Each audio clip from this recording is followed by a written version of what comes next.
Hello, everyone. Welcome to another episode of TruthWorks. I'm Jessica Neal, and I'm here with my interim slash permanent, co-host Peter Clark. Hi, Just Pete. How are you? continual audition. I'm well. How are you? Thank I you. know. Good to be here. Maybe we should do like American Idol. We should send it out to the listeners and everybody can vote.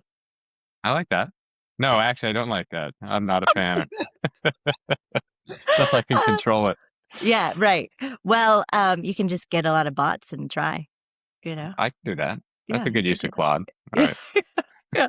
Okay, but more importantly, besides lovely Peter, thank you for joining again. We love having you. More importantly, we have a very special guest today, and I'm excited to personally learn from him. We just started talking before we were recording, and I can just already tell that it's going to be an amazing conversation. But I have Gagan Biyani with us today, and I don't know how to describe you exactly. I think a lot of people describe you as a serial entrepreneur, but many of the companies that he has started, I'm sure you have used or have been in your life. He was the founder of Udemy and he was the founder of Sprig, and now he is the CEO and co-founder of a company called Maven. You are a constant learner. I think that's how you've described yourself that I've seen in my research. Yeah, And we're excited to learn from you. So welcome to the show. How are you? I'm great. Thank you. And yeah, I'm super honored to be here. I've admired both of your careers and really appreciate you having me on the show. Yeah. Well, you're welcome. And we Yeah. admire you. Thank So you. that's, let's just start there. So, well, I always like to go back in time with my guests because I think it's very interesting to kind of connect the dots of, how you grew up and how you experienced things. I think that sets your life off on these directions, and not many folks go the direction that you went. And so take us back to like when there was a moment in your life growing up where you kind of knew that you were different or that you were going to be this entrepreneur. Like what was it that kind of set you off on this course? Yeah, I was 13 when I was first approached to start a business by a friend of mine. He reached out and said, "Hey, do you want to teach speech and debate to some kids over the summer and make a few extra bucks?" And my family had some financial challenges over multiple tech recessions. And so it was very much on my mind that money was on my mind. So I was like, sure, I'll do it. We had never competed in speech and debate before. So all we had was the fact that I had gone to a 2-week summer camp at Stanford. Okay. And so essentially, we just took the 2-week summer camp at Stanford and retaught it to like 4 kids. I think it was 4 kids who were 1 year younger than us in Perfect. our living rooms. Our parents were upstairs.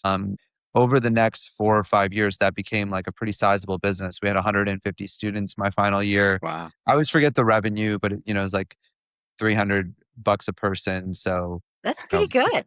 yeah, it's like 50 grand or something like that, 100 Yeah. grand. There were like tiers. You could pay more. So that was a pretty amazing experience. And I was pretty good at speech and debate. I was top 100 in the country, but Wow. my colleagues at my high school were number 2 and number 9. So in my mind, I was not very good at speech and debate because I wasn't anywhere close to them. Yeah. And I instead found myself much better at entrepreneurship and running this Hmm. this org, which they all worked at and all my friends worked at. We had like 10 part-time employees for that 2-week period in the summer when we ran it. And I worked with the administrations of various schools to rent their space. And I was, I created the marketing campaign and built the sort of the curriculum. And so I learned at that time that maybe I had a different future than being a lawyer, and all of a sudden realized that maybe business was for me.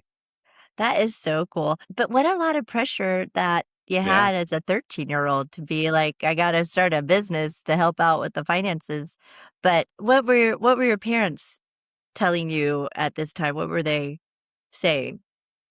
Well, at almost exactly this time period, of course, at the time, I did not know that I had to help my parents with my finances, just to Okay. be clear. Like Yeah. that was not But it money was, was it on was your mind. Yeah. money was on my mind, but it was not, I did not know that I was going to solve that problem. I did not set out to solve that problem.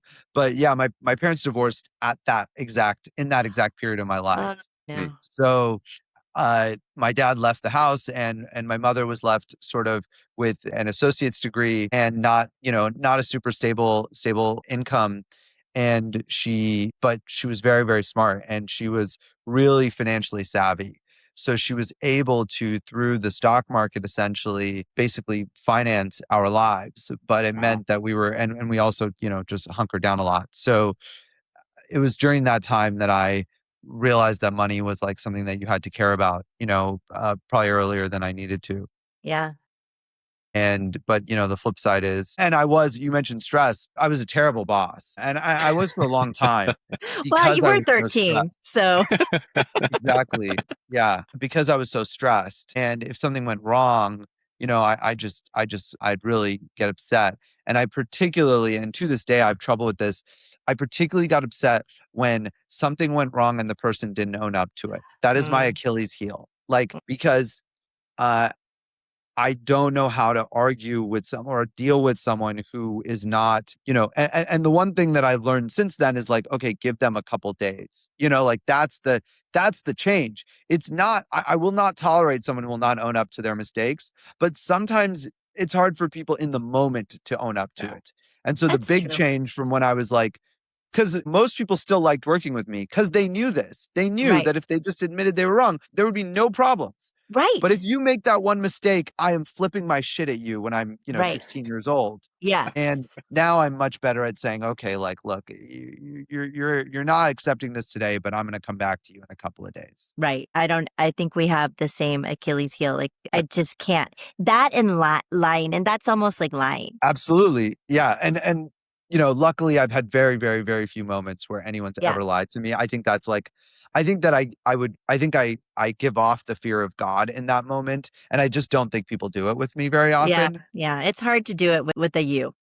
Yeah, you know this because you Yeah. probably have typed me already and everything. And so, by the way, the reason I knew that that would resonate with you is because my perception of the Netflix culture would be somewhat similar to sort of something that resonated with me. And that's why I even intuitively knew I could sort of say that openly with you. Yes, it's true. I mean, we talked a lot about not hiring a brilliant jerk, but that kind of goes to being a brilliant jerk, you know? Yeah. So, For sure.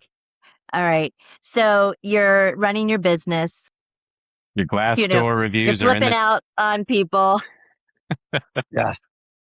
And then what? Just to be clear, just to defend myself, like throughout my career, I just give myself a really hard time for the one or two things that I do poorly. The reality is like I'm very close friends with everybody who worked at that Well, organization. yeah. Like to this Do you guys day. still hang out? Oh yeah, like I'm going this weekend to go hang out with two of them, and I'll go to New York in a week and I'll hang out with one of them. I actually, my entire friend circle to this day is from high school, both high school, my public high school I went to, and high school speech and debate. So the high school speech and debate That's folks amazing. are from different schools all over, mostly California, but also the countries. I would say What that do they people. do? It's a very impressive group. They're mostly lawyers. About a third of them, I guess, became lawyers in profession. About more than half of them got law degrees and then do something similar. One's like one of the top marijuana consultants in the country.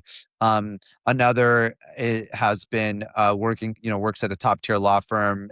Multiple work at top tier law firms. One's a litigator.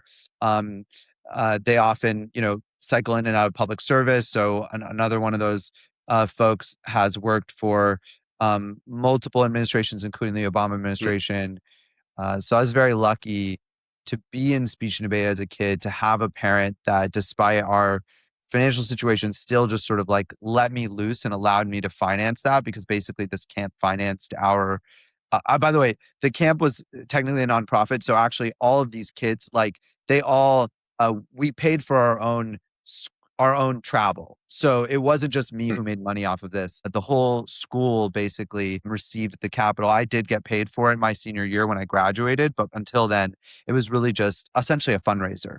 That's so great. I love that story. I love it. Okay. So then all your friends become successful too. You have this great group of friends, lucky you. I grew up in Kentucky and that was not the case. I know. But anywho, then you go where? College.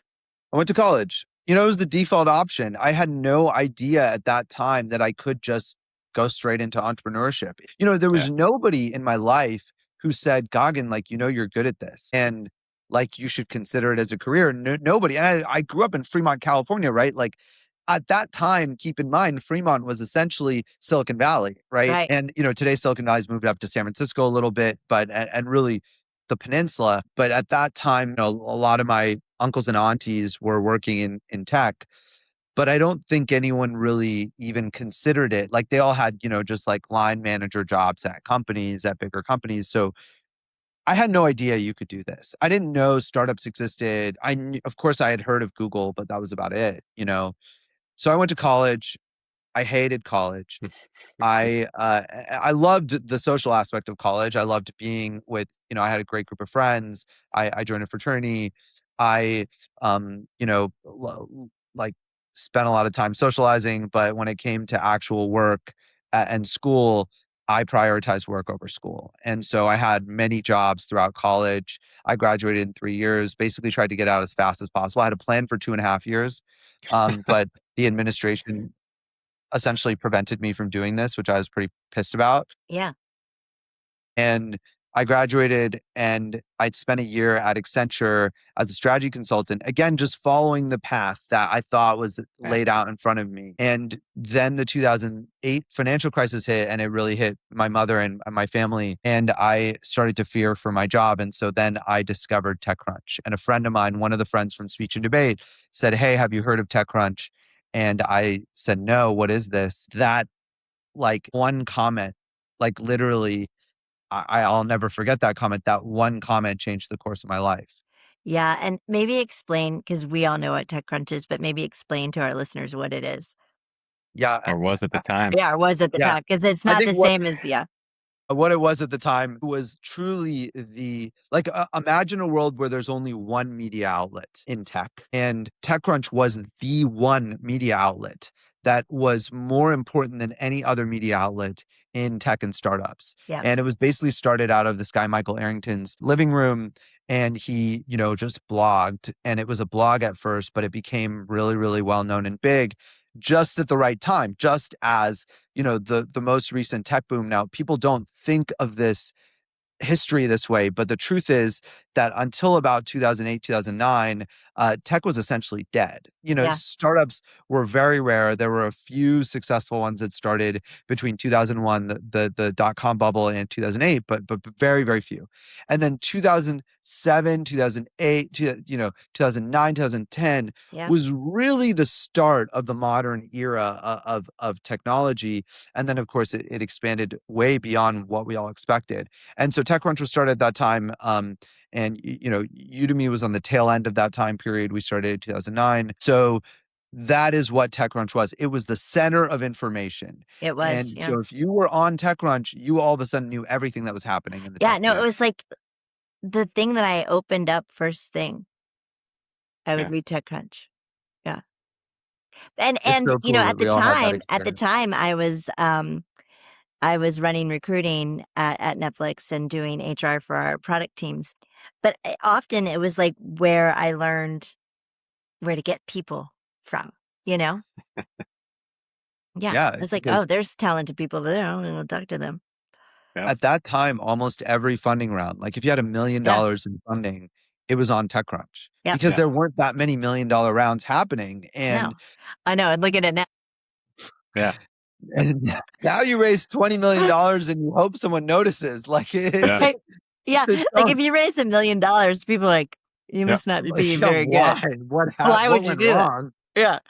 I was thinking for us, it Gosh. was a default too. You'd send, when I was at that 2007 timeframe, got into executive recruiting for venture-backed startups. And so, of course, you're always like waiting for the announcement. So then when you're hitting people up for a particular company, it's like, oh, here's the TechCrunch article, right, around the funding that they got from these venture capitalists. So it was definitely the go-to. Yeah. It was validation. Yeah. Yeah. Yeah. So you then you start TechCrunch. Udemy. Yeah. So I just read it obsessively for 3 months. I had a government job. I was consulting for the government. I had nothing to do all day. I had to be at the office. And so I literally read TechCrunch for probably like 4 hours a day. I read every article in TechCrunch, every article in Crunch Gear, and then in Mobile Crunch. And at one point they had in the same week, they had two different announcements in TechCrunch. One was that this new incubator called the Founder Institute was starting. And the second was that the Mobile Crunch, which less people read because this is pre-iPhone or kind of when the iPhone was just starting, Mobile Crunch had a announcement for internships. And I applied to both and I got into both. And my life, again, completely changed. I joined this incubator. I was living in Washington, D.C., and I was doing it remote, but I'd fly into San Francisco, which is my hometown. Like I grew up in the Bay Area. So I'd fly back home every month to attend this thing, and I'd do it virtually. And was trying to start a company.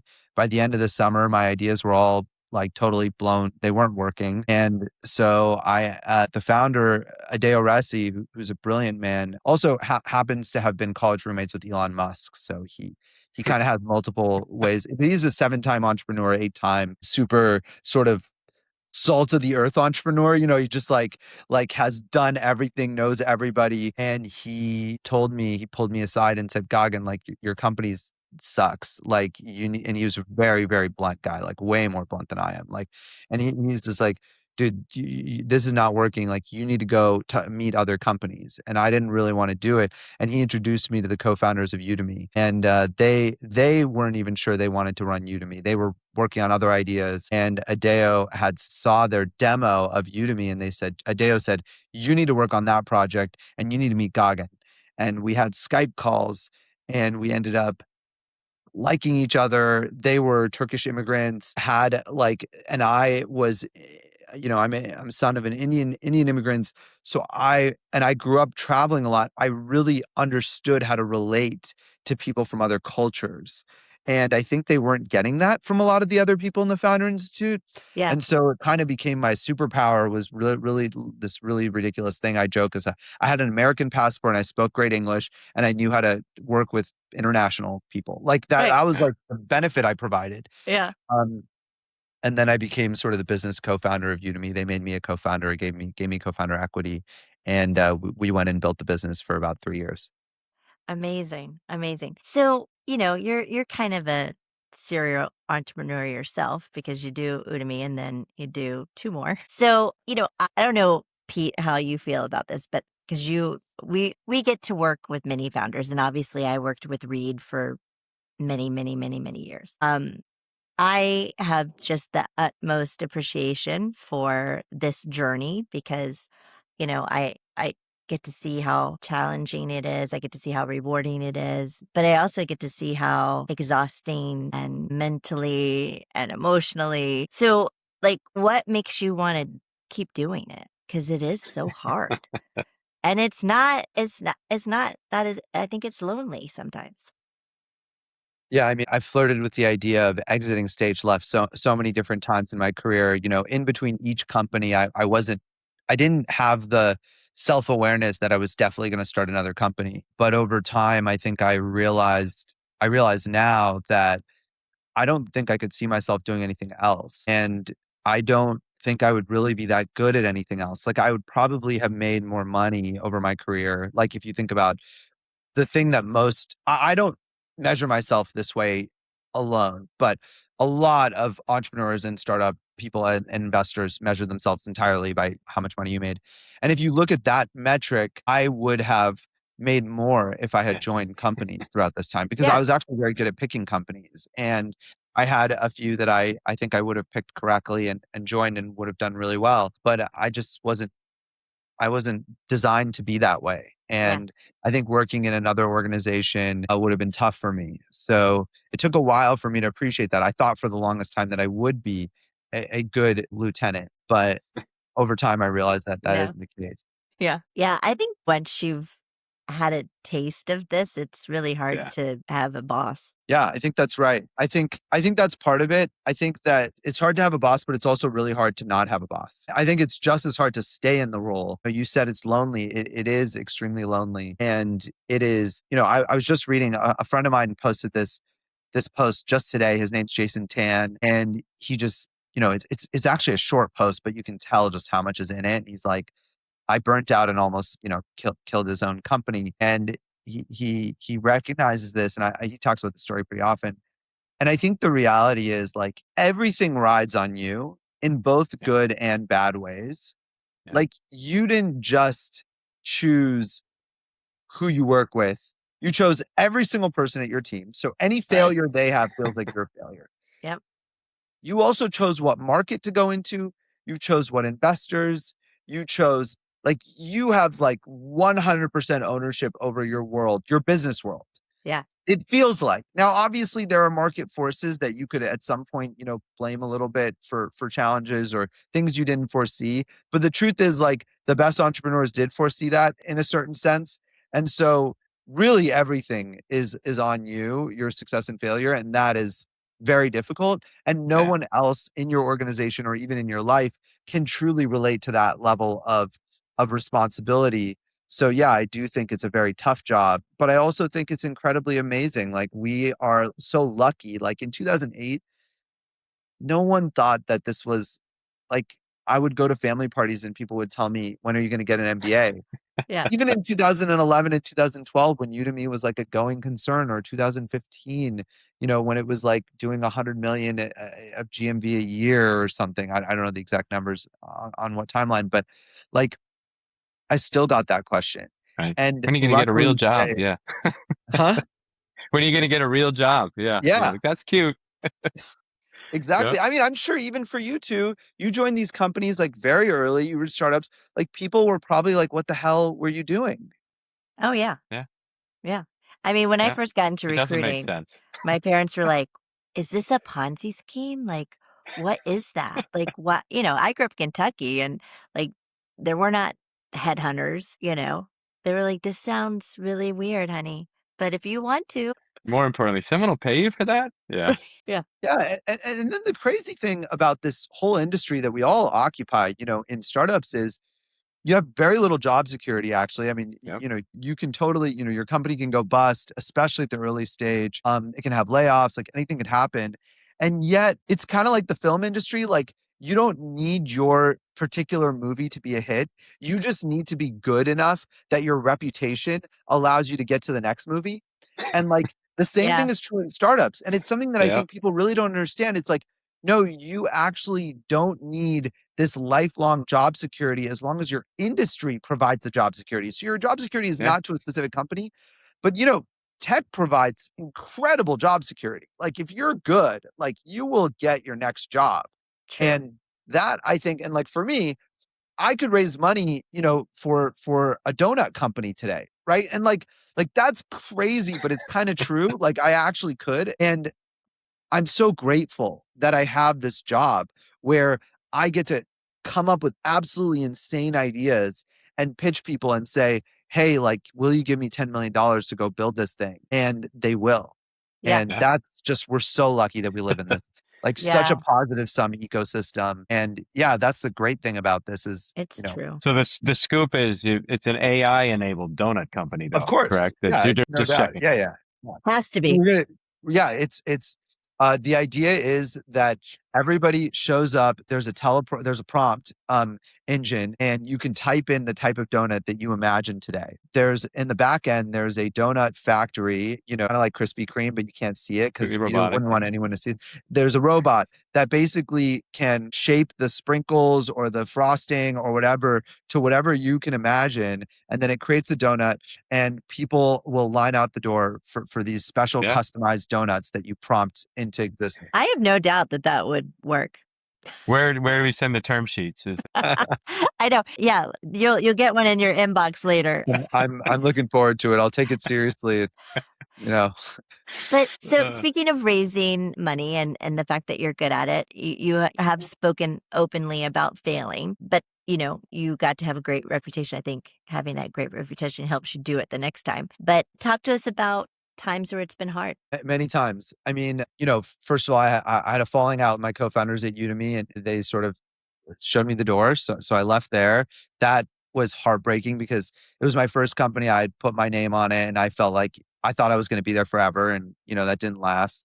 Then I started another company which raised I think $60 million, and we eventually had to shut it down. I basically burnt out myself. The company had a really, really successful 2.5 years, and then a really terrible sort of just complete crash over 1.5 years. And so I would say that like I still look at my career as more failure than success. But the good news about startups is you get paid for your successes and you don't pay for your failures financially. You Right. pay emotionally dearly. Yes. Yes. But and so it's all upside. So once you get upside, it's great, and that's probably the saving grace of these things. But yeah, those were tough moments, and even with Maven, we started off really hot, and then we had to really cut the team down and rebuild.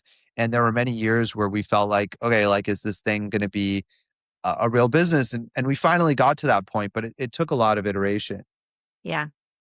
It does, and I think that's part of probably why you love it, because it's not a straight line, right? And it's a journey, but it's also the thing that probably causes the most emotional toll and stress and all of those things. What do you and I'm hogging up all the time, so jump in here, Pete, anytime. But what do you do to manage that stress? What have you learned over time that helps you? Yeah. Outside of work, I've always had a really good sort of system of what I do, and it changes over time with different life phases. But, you know, as I mentioned earlier, I have a great group of friends. I'm very lucky that my group of friends are not all in tech, and therefore we do talk business. Like I have a few friends who, I just had dinner with them last night and we do talk about our careers, but there's no status orientation to our friendship. So if I have like years where I'm not doing well, I have no question. In fact, I know that my friends will be like maybe like me more because there's no like I'm less stressed. I'm a more chill. Like, I'm a different person when I'm not running a company. And so the truth is actually my friendships are better. And that means that there is this feeling of psychological safety that your social network is not tied to your perception of success. And that's, to me, the biggest mistake I see founders make in the Valley is that they have private relationships that are status oriented because they themselves become status oriented. And I think this is true, by the way, not just for founders. I think this is probably true in many tech circles. And if you can't get past that, it's okay if you meet someone because, you were both, starting companies at the same time and you become friends, that's fine. But if you cannot get past that level, it's very, very lonely when you fail because you feel like your failure goes beyond just the company and the investors and the employees, which is already a ton of pressure, but it goes into your social life, which feels like so daunting and Hmm. maybe your relationships. So I'd say that's like been a really special thing that I've been able to have, and then on top of that, I enjoy myself outside of work. So I definitely, work hard, play hard kind of person. I, tomorrow I will do like a full day shoot on a video we're going to drop soon. Rarely ever do this, but once every couple of years, you want to do like a launch video or something. So we're doing that tomorrow. And then that night I'll fly and go visit my friends in LA for a couple days. And I might have a call or two or do some work over the weekend. It's not like I won't, but as soon as that call is done, at least I get to go and spend time with my friends and enjoy myself and eat good food. And I think we're going to a jazz club. Like, I think stuff like that's just really important to have as, Yeah, on top of work. that sounds a lot more fun than what I'm going to do this weekend. No, I think that's good advice, though. I would say from a founder perspective, and I don't know. I mean, I'm assuming you get outreach as well from other founders who are going through things, but just what it sounds like too, and seems to make a lot of sense, is having a group of friends who, even if they are in the same industry, right, have that. There's that more than just a superficial relationship of, hey, let me tell you, what you should be doing or how it's going, or can you find the friends who say, hey, your company sucks, right? And maybe you should think about something else, but not in that context of, it's a contest where I'm competing with my friend. I mean, I see that so much where it feels like, even the CEO founder networking groups often feel more like a contest, right? Yeah, Yeah. And it's like, that's got to be a hard place to be. Find yeah, some friends who can be transparent with you. And ask you the questions, and even to hanging on to the folks you knew from high school who then can be like, wow, like, is that what you want to be doing? Or with no ill intent, right? Like trying to keep up with them. But anyways, I guess I'm just rambling. But so, like, what advice do you give founders, as they're struggling through this as well? Yeah, I mean, I think on top of finding friends, find routines and things that make you happy. Now I do this with my wife, but even since I was working on Sprig and I had a little bit more, I could afford this basically because at Udemy, we were basically broke the entire time. So, well, at Udemy, I would travel and stay on my friend's couch, right? So I'd go to LA or something and stay on a friend's couch. So I still had this. But now it's like, I go up to Northern California and enjoy wine country for a night and book a room in a hotel and get a massage and like drink wine and eat great food. And like having a routine of things that sort of provide you with that recharge, I think is really powerful. I'd say the other thing is like I have always, when I am the most stressed, I have the best habits. So as my stress levels go up, my strictness around my habits Hmm. goes up as well. And that's Uh, been a really, really good Interesting. behavior, in part because I learned from childhood. I had family members who had the opposite behavior of, like turning to the bottle or something when they are not when they are stressed. And I learned very quickly that like the one thing you do not want to do when you are stressed is like take it out on your own body or on yourself. And so now, funny enough, like when I'm stressed, eat cleaner, I work out more, I sort of take care of myself. And I think that's Hmm. also really important. The Yeah. final thing is to be aware of it because honestly, like for most of my career and even to this day, I'm not very good at being aware when I'm stressed. Everything I'm telling you is a subconscious thing. I subconsciously like start doing this and then I notice, oh shit. Like right now in this podcast, I'm thinking, oh yeah, I've been really healthy lately. Like, and oh, luckily my stress right now is really positive stress, but I okay. am doing a lot. I'm pushing hard right now. Yeah. And that is clearly related. I'm now literally in this moment, I'm realizing that that is the case. Well, I'm glad we could help you. Luckily, right now, I can say that it's like, I'll be honest, like it's quite a lot of exciting things are happening in my life. So the stress is good, but good stress is still Positive, like but It's yeah, still fucking stress. intense. It's still Yeah. stress. Yeah. Yeah. yeah, Yeah. yeah, Stress isn't always bad, but and I think that's where we had I'm not remember her name right now off the top of my head, but we had a woman on the show who says our association with stress is part of the problem because we associate it with it always being bad and negative. She's yeah, like, stress is also good because it pushes you to do better and more, and that's exciting, right? That's good for your body and your brain. And anywho, so stress is not always bad. It can propel Yeah. you into other things. I mean, one of the things that I do right now to sort of, maintain some balance is on Friday mornings, I play soccer every Friday. And the great thing about that is I'm a terrible soccer player. I learned as an adult. So, and most of the people I play with have been playing since they were kids. And so I really had to force myself to learn how to be effective on the field. And that's very stressful actually.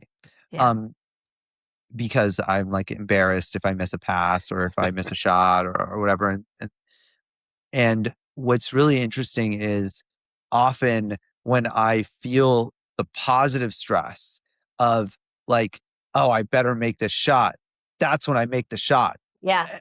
A- and so I do agree with you that there is positive stress that can force you to sort of be at your best. Yeah. And then I can also associate it has a shade of negative stress. And when it's negative stress, you know, I'm worried about missing. It's like if you're worried about missing the shot, you're more likely to miss it. But if you're worried about making the shot, you're more likely to make it. That's a really interesting sort of dynamic yeah. there with Yeah. how it relates to work. So I thought I'd share that anecdote. No, Some I think mindset, that yeah. that's so true. Well, I don't And you know. didn't say pickleball. That's what I like. So, you Yeah, said I like soccer. All pickleball right. too. I have been playing pickleball recently, but I definitely don't view it as it's hard to get a lot of exercise unless you play singles. I think That's doubles true. is That's just true. it's not enough running for me and soccer's running. Pickleball is Yeah. super fun though. I love It is it so for it's so fun. yeah, so fun. Okay, I don't know if you will agree with this, Pete. I think you will because we tend to think alike. But I think that hiring is one of the founders or CEOs' most important jobs. And really focusing around building a great team is crucial and really is a big, difference of whether you do it well or not, right? It's the team that you build. So I don't know, Pete, if you agree with that. And I want to know, Gagan, if you agree with that. Pete. Yeah. Oh, well, I mean, 100%. So, I would say that every successful company had a founder who could recruit well. I can't say that every successful company, didn't, like, that doesn't mean that it applies to everybody, but for sure you can say that all the ones that weren't successful had a founder that couldn't recruit well. I mean, we deal with that obviously a lot in the talent role at a venture capital firm. I think there's a strong desire oftentimes to just like, boy, I wish I could like completely outsource this. And it's like, well, you can't. It's just like you can do a whole lot of things to make that more efficient and effective as a job to make sure that you're solely focused on the close, right? The fit and, those key aspects of it. Like without that sort of overwhelming desire to like hire the best people, I think a company will struggle. Yeah, I completely agree. And I'll also say that the number one most important thing for a founder is to get product market fit. Yep. True. Well, if you won't need to hire if you don't have that. Correct. And then I think the second most important job is to hire and manage a great team. I think that's right. Was that obvious to you from your learnings as a 13-year-old? Yeah, I think so. Yeah. I mean, just to be, again, like I joke a lot, I talk a lot about the negative, but just to be clear, like we had a great team and there was no way that camp could have succeeded without like incredible like camaraderie amongst the team together. And like I said, we're all friends to this day. So I think even then I knew that the team was super important. Um, and that was kind of the key to the whole thing. Now, how you manage the team and what style that takes is different for different people. Like, you were part of Netflix. My interpretation of Netflix was this is, they explicitly said it's not a family, it's a team. And I definitely have that attitude. So I think there's a trope that's incorrect, which is like the company is a family and we always look after each other no matter what. And like, yes, any person I've ever worked with who has given me their honest best, I'm there for if they ever have a real challenge. At the same time, I'm not going to keep them employed just because they're having a real challenge. And those are two separate things. So I do believe in hiring and recruiting and managing a great team. And I believe that the team is the operative word there. Yeah. Well, and the product market fit Speaking thing, my though, actually, I language. mean, absolutely. I think if you don't have that, it's actually hard to recruit in the sense of like, people have to be excited about what you're doing, right? And so for sure, like getting to that point where then you can be that evangelist, that's how you hire great people and actually close them and get them excited about it because you've got something that people want to join. So, but I think a lot of founders also just underestimate. Uh, sometimes it feels like they're like, wow. I mean, not all companies today, of course. There's some that become instant household names, but for a lot of other founders, it's like, they're almost surprised sometimes when a really great person is interested. It's just like, wait, you're interested? Like, so just even that, imposter syndrome, I think that runs rampant in founders as well with, they believe they built something amazing and at the same time are surprised that they can hire amazing people, which I think is a mental thing that, like good founders, you got to get past that. Did you have that, Gagan, at all? It doesn't strike me that you did.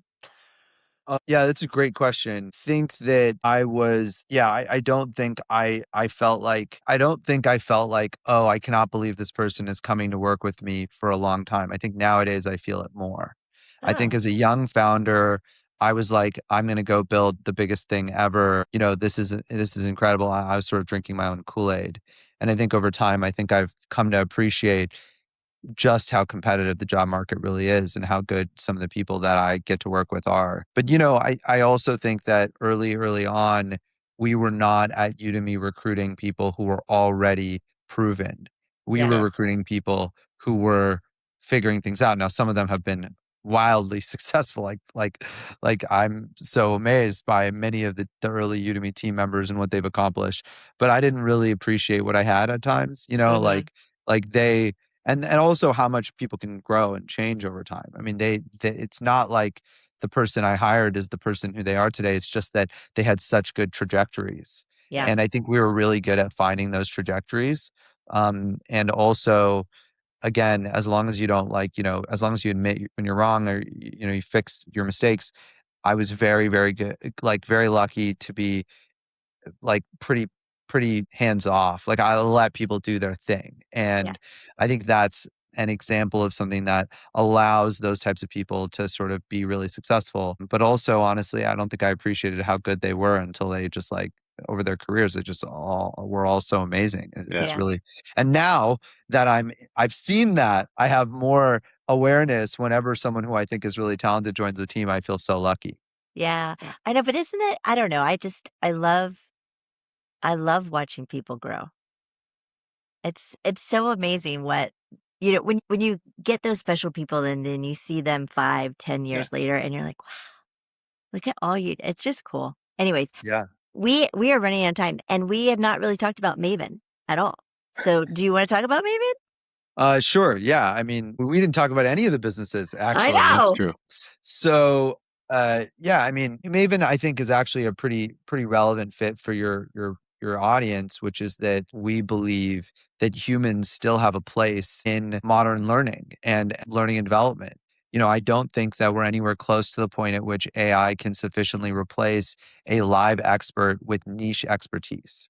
And so what Mm, Maven has done is recruited some of the best experts in the world, like people who literally run product at OpenAI or are reporting to, C levels at Anthropic, or who are, building AI at Google, right? You have some of the top talent or who are the first PM lead at Stripe.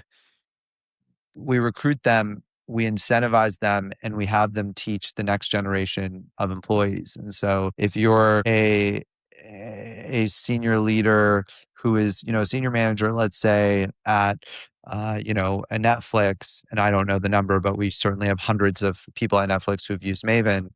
You can go on Maven and you can take a course on everything from executive communication and influence from Wes Kao, who's just a fantastic leader and co-founder at Maven in that case. Or you can take a product sense course from Shreyas Doshi, or you can take a course on Claude Code from James Gray. And we provide continuing education essentially for anyone who's looking to improve their skills over time, because we believe that in a world that is constantly changing, you kind of need to do something every year or two to keep up with what's going on. And I mean, I feel like right now, we all recognize that AI is this next, revolution in tech. And for me, it feels much faster than some of the other ones. And, I think if folks are not open to this and getting this, that they're gonna just be behind. Yeah. And I don't know. I mean, what are your thoughts? What I should mean, we all be doing? the biggest thing that I think people are missing is they think they can solve the problem by just using the tools, like just give people access to the tools. They'll just figure it out. It's like most HR leaders have already tried that over the last couple of years and they know that like that has not Doesn't worked, work. Yeah. And then the other thing is individual contributors think to themselves, well, I'm reading about this stuff on Twitter, or I'm on LinkedIn, or I watch it on YouTube, and that also doesn't work. I think that what you need is, for most people, you need structured learning, whether that structured learning is self run, which I think can happen. People can self create their own learning systems, or we find it's like super efficient to just go and take a 1 day course on Claude Code. Like you're just, you could hack on Claude Code for 3 weeks or 3 months even, and you can compress all that knowledge into 1 day. And it's just way more efficient. Someone has curated this for you. And now all of a sudden you're at the next level. And then you still have to spend the next 3 months improving and refining and applying it to your own use case. So Yeah. the reality is that you can never get rid of the need for practice. The goal of Maven is just to get you to practice faster, get you to the point of knowing what's possible and having a goal and really understanding the underlying systems of what you need to change in order to adopt AI. I think the biggest mistake people make with AI is not recognizing how much of a fundamental change it is. Like Maven's Yeah. org structure is different today because of it. We have changed the way that we run pods. Our pods used to be PM, a designer, and 4 or 5 engineers. It's now half a PM, half a designer, and 2 engineers. That's a totally different structure. Yeah. And by the way, like then the designers we're actually asking ourselves if we need more engineers per designer than what we have. That's the same ratio, right? Two to half is the same as 4 to 1. So these are all things that you have to ask yourself. So we actually have courses for leaders as well. Actually, Claire Vo is teaching one on EPD, engineering product and design, how you redesign your engineering product design leadership. There's courses on how to become a better super manager or how to be a people leader using AI powered techniques by people who come from the top tier organizations rather than, Udemy or Coursera. And I'll differentiate between both of our past companies, Jessica, here, which is like, Udemy, you get a random person on the internet who knows the skill really well, might be a great teacher, but isn't at the cutting edge. And then at Coursera, you get someone who's a professor. And I very much believe that universities are going to be one of the laggards when it comes to AI. So they're not going to be on the cutting edge. So I think that's the big difference that we've created with Udemy, with Maven. And yeah, I think it's pretty exciting. I would say so. Okay. This is my last question for you. And it's a selfish question because I have a 6-year-old. So, he's going to be in 1st grade in public school here in Texas next year. And they don't know anything about AI. Like, I don't know. Like, what do you think about like education that's happening in our country right now for our children? This is a loaded question, but it's, again, selfish. Yeah, I mean, I think I believe in the alpha school model. I just was researching that. I was going to bring it up Yeah. on the podcast if we had time. That's the shortest version of this answer, which is for a long time before alpha school became popular, I visited it 5 years ago, but well before anyone really knew about it. And then I had been thinking about this for the last 10 years. I feel like there has been a dramatic degradation in the quality of sort of institutional learning, both at the K through 12 level and at the university level. And I think the gap is much bigger than it used to be. And so I'm increasingly thinking of alternative education sources for my hopeful future children. And I tell my friends when they ask me about this, because I get asked this question, that I was a public school kid. I love the idea of public school, but they really are not keeping up. Yeah. And, that is a serious problem for society, by the way. Like, this is not good. Like, we are exacerbating an education gap that has already been a problem for 30 years. And AI is only going to make it worse because people like you are going to teach their kids how to use it. You'll figure it out. But the average parent who doesn't know and doesn't use it is not going to, and it's going to create a bigger divide because, it does give you superpowers. Like, I don't know about y'all, but like, I'm amazed by what I can accomplish. Like it's next level. Like, it's phenomenal. Yeah. Like, we're thinking about all sorts of expansion things at Maven, and I don't need a chief of staff to go and do research on it. I don't even really need to talk to experts on it. In the early days, I go and do a bunch of research on AI, then I call the experts, right?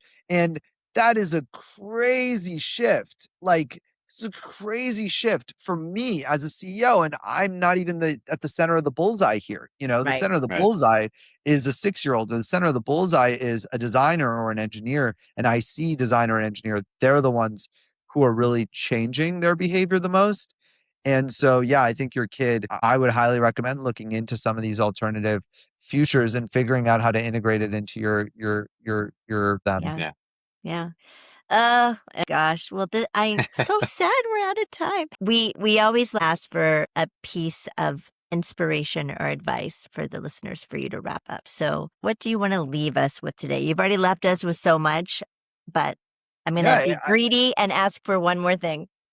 I think that if you're just genuinely a curious and sort of learning oriented person, this is one of the most exciting moments in your life. And I actually think this AI doomerism is like totally understating the AI optimism case.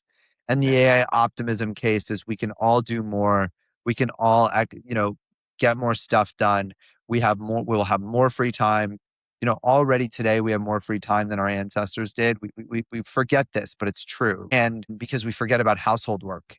And household work has gone down dramatically, even though hours, hours I'm raising my employed has hand, gone up. not for me. Yeah, well, trust me, it has actually. That's the I'm sure crazy it thing. has, but It doesn't feel like it. you know what? But I compared to can't. your ancestors, it has. It's true. Yeah, I'm not having to go to the well and bring in buckets of water, thank God. And you don't have to churn butter. Yeah, I'm not churning butter, but I need help with laundry. Yeah, well, we're still working on it. By the way, laundry folding robots are coming. I know. I want one. Yeah, they're coming. They're real. Do they put it away? Working. Do they put it in the drawers? No, you have to take it and put it into the drawers, but they will fold it for you. That's good.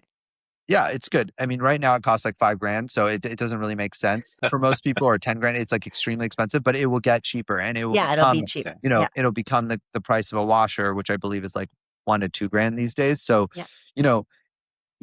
this is going to be crazy, and it's so exciting. And I think it's exciting for your listeners, not just for founders, like not just for CEOs. I think it's exciting for everybody. I do too. My team is jazzed up, and they're all learning like all the time new stuff and sharing it during our weekly demos. And so I personally am super optimistic, and I hope you take that away from this podcast. Well, I do, and I'm grateful for you coming on the show. Thank you, Pete, as well. And thank you, listeners. And I hope you go take some of the courses on Maven because it's going to change your life. And thank you for you're just a good human. I'm really glad you came on the show, Gagan. Thank you. Thank you both. Yeah, I enjoyed it a lot. I felt like it was supernatural, and obviously I have a ton of respect for what y'all have done. And so it's fun to have a chance to connect and talk. Thank you. Yay. Well, that is it, folks. Thank you, everyone.